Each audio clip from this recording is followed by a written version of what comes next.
我24岁遇见了他，他脾气很好，对我也很好。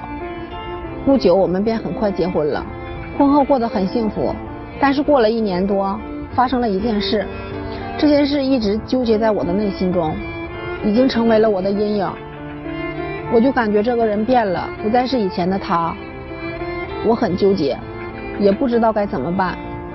跟他结婚5年多，我一直想走进他的世界，很想抓住他，但是他总是无情地甩开我。我很没有安全感，我不知道这样的婚姻还能怎样维持下去。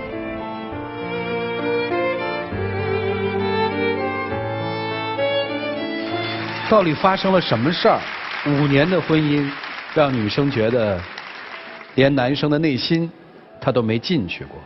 掌声请出他们，掌声有请。男嘉宾小刘31岁，来自吉林个体；女嘉宾小杨30岁，同样来自吉林，也是个体。来，有请2位，有请。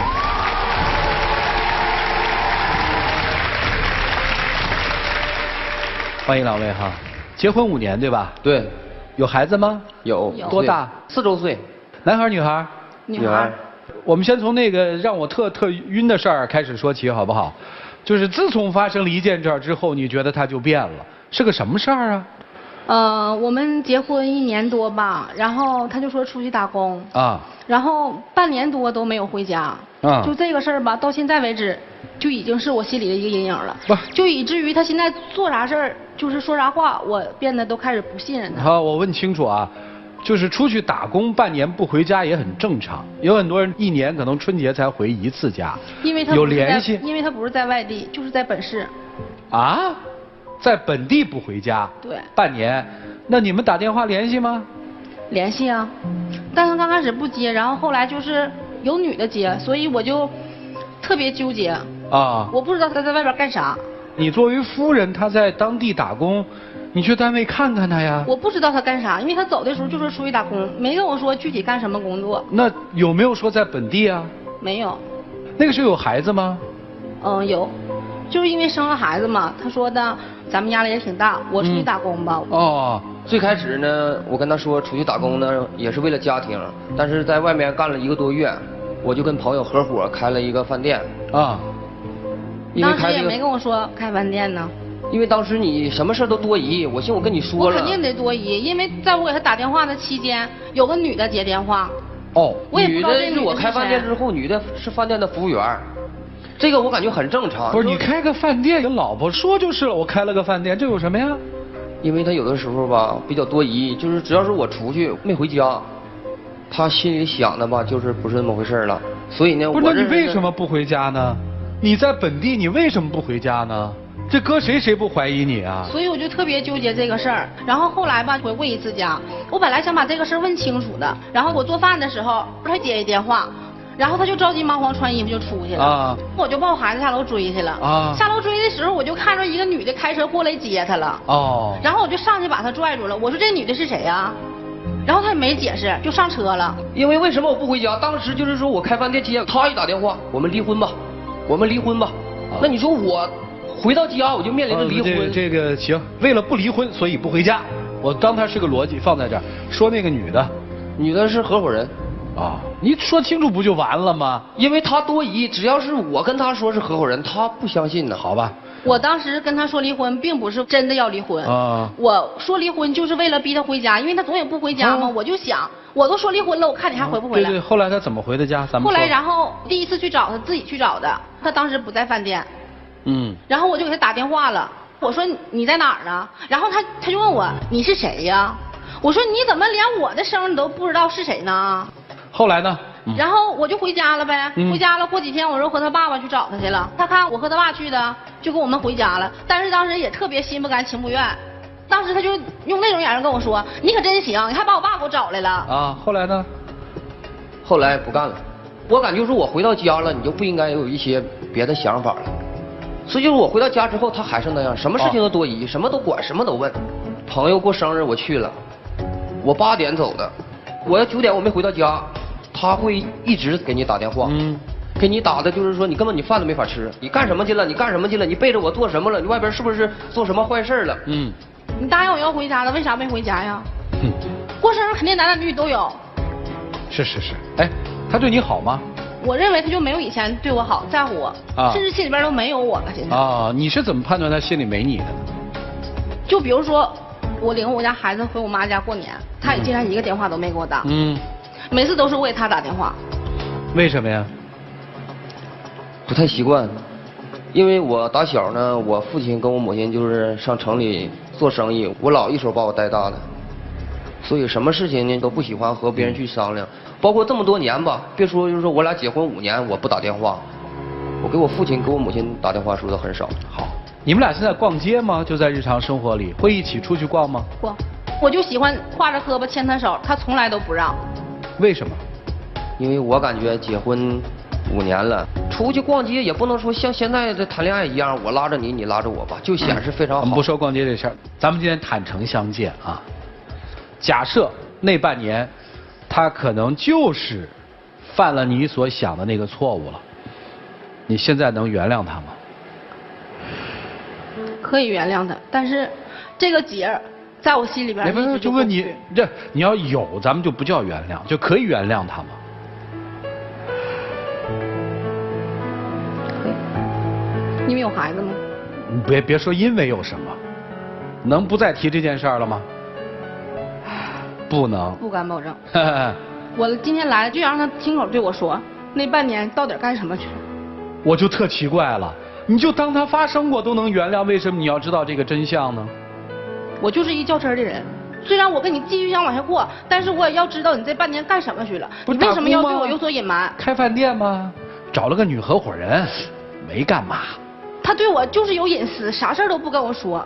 就是稍的，如果是稍微有一点的小隐私的情况下，我感觉很正常。我想在我的朋友面前，也给我自己多多少少有点面子，并不是说像那种所谓的妻管严一样，你让我往东我就往东，你让我往西我就往西。他都不知道他对我隐瞒了啥，他都不知道。那你说他对你隐瞒了什么？前1年多吧，我们在一次学习的时候又认识了一女的，那女的是通过我认识的他，然后后来他们俩就联系上了。我每次打电话，他电话通话中的时候，那个女的同时也在通话。啊，这不能说明什么问题？这还不能说明什么问题吗？1次这样，2次这样，3次4次还这样吗？你的意思就是他们俩在打电话呗？对。然后我问他，你和他到底有没有事儿？他就说没事儿。我说没事，他为啥老给你打电话呀？又不是你一个男的吧？就是学习那学习班里边有很多男的，为什么就盯上你？这只是你的一种猜测，我连那个女的叫什么我都不知道，你这不是无稽之谈吗？你跟我说像这种巧合，大概巧合了几次？4、5次吗？是在1天之中，还是在很长一段时间？周期是很长一段时间。多长？半个月左右吧。你这不是无理取闹吗？只是证明你的心疑点太多。好了，没打过电话？没有。确实没打过？没有。啊，就包括这些年我俩结婚之后，从发生那件事之后吧，就为了让他放心，我现在基本上就是出去洗个澡，买个烟，包括我兜里的零花钱都是有数的。这不挺服管的吗？那我也得把这日子过明白的呀，我不能洗。你还要怎么明白啊？我已经糊涂了5年，不能再糊涂了吧？你真糊涂假糊涂啊？真糊涂。我看你一点都不糊涂。老师们，您把话说破吧。一起进入丘比特问卷。两位好。老师好。哎，这位女士，我是觉得正是因为你糊涂，所以你才能跟你老公过5年。如果你要明白了，估计你们俩1年都维持不了。你们俩这个呢，就非常典型的夫妻感情不和。那夫妻感情不和呢，有2种。第一种呢是先天的，就是2个人可能抱着很强的目的走进了婚姻。您需要一个老公，他需要一个老婆。到了这个年龄了，父母长辈同学都说你呀该结婚了。第2种呢，我个人觉得是有感情，但是婚后因为很多的一些性格呀、沟通啊、误会啊，造成了夫妻感情不和。我个人觉得这2种情况在你们俩身上都发生了，只不过呢，你发生的是第2种，他发生的是第1种。这位先生，你结婚很有可能是抱着很强的目的性，你并不是很喜欢他，但是你觉得我应该需要一个妻子，有一个家庭，这就造成了你们婚姻不幸福的一个非常重要的一个问题。他对你有感情，他希望你有所回馈，但是你不能给予他，所以他心生怨气。我觉得刚才赵川老师问的一个问题非常的精彩，就是你要真相干什么？我真的觉得很多女性在这个问题上分不清楚你要真相做什么。你稀里糊涂的能跟他过5年，如果真相摆在这儿，你怎么跟他去过呢？你要这样的真相有什么意义呢？所以有一句话叫难得糊涂。我相信你的老公也知道，你说离婚只是解决你们婚姻之间问题的一种手段，对吧？对。但是不要让手段变成目的，就是到最后我提离婚，到最后真的成离婚了，这就是手段变成了目的了，跟你的想法背道而驰。当时没有办法呀。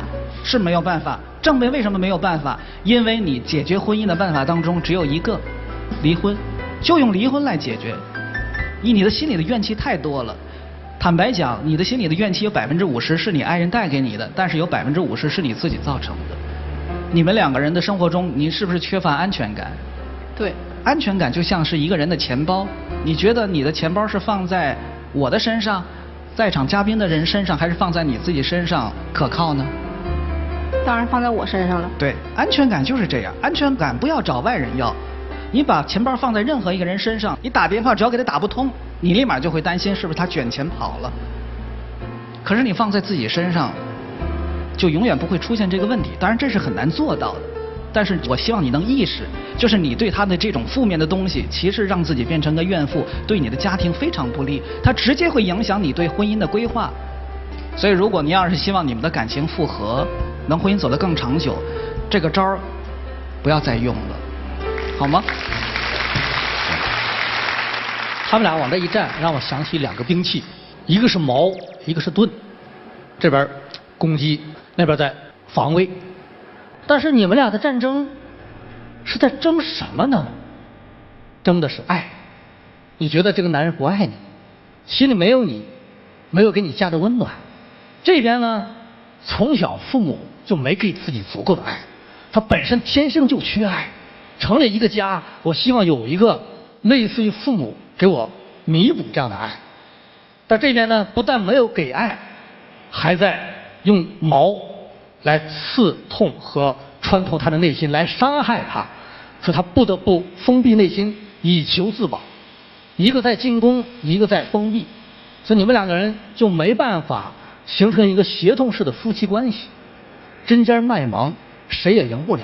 如果这样闹下去，一定是以离婚而告终。那么另外，男士也听好了，你要正视自己的问题，不懂得给予。女人其实最需要的是嘘寒问暖，知人心。她是一个非常缺爱的人，你必须对她爱。在要爱的同时，如果都能够给予的话，你们都不缺爱。好，谢谢啊。还问真相吗？听2位老师说了以后，还想知道真相吗？不想。真不想了？刚才他已经说了。我如果说我这儿有盘带子，就是那天他跟那个女生在一起的证据，你要吗？要。你看，真相，你告诉我什么叫真相？其实真相很难说清楚，因为真相是无穷无尽的。你比如说，你老实告诉我那天你干了什么，我告诉你那天我跟那个女生在一起，这是真相吗？马上你又会。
一起进入黄金60秒。其实有的时候我也很想信任你，但是我就是信任不起来，可能是还是之前那个阴影吧。所以我希望以后你出门办事儿能尽量跟我说的详细一些。可能我生平就是一个这么多疑的人，但是我自己也没有办法。我只能说，让我们双方都多一些宽容吧。没了。话说的太多，一时半会儿也挽不回来，就让时间证明吧。我补充一句，多说话也有强化，有时女人可能希望你说几句话，别这个那个你字是金似的啊。谢谢你们，请回。哎呀，请关门。电视机前的观众朋友，欢迎大家登录优酷、土豆、腾讯视频、搜狐视频、乐视网、PPTV、距离爱奇艺，收看节目的完整内容。看看他们自己的选择吧，请开门。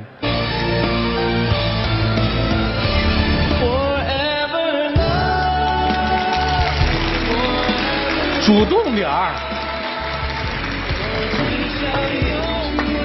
来往中间站，拉老婆的手，拉着。我一般不爱提这要求，但是我今天必须提，你亲他一下，稳啊，稳。那于老师分析那对，其实不都是为了要爱吗？咱换一种方式会更好。以后上街就拉着他的手，拉着零花钱走。来，有请我们的小话筒，有请。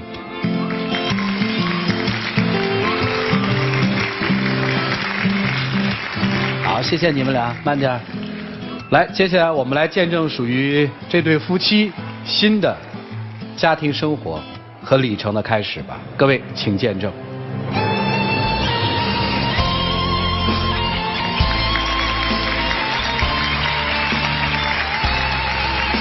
经过这次，我希望我们俩给对方一个宽容的心，也让我们的爱情走得越来越远。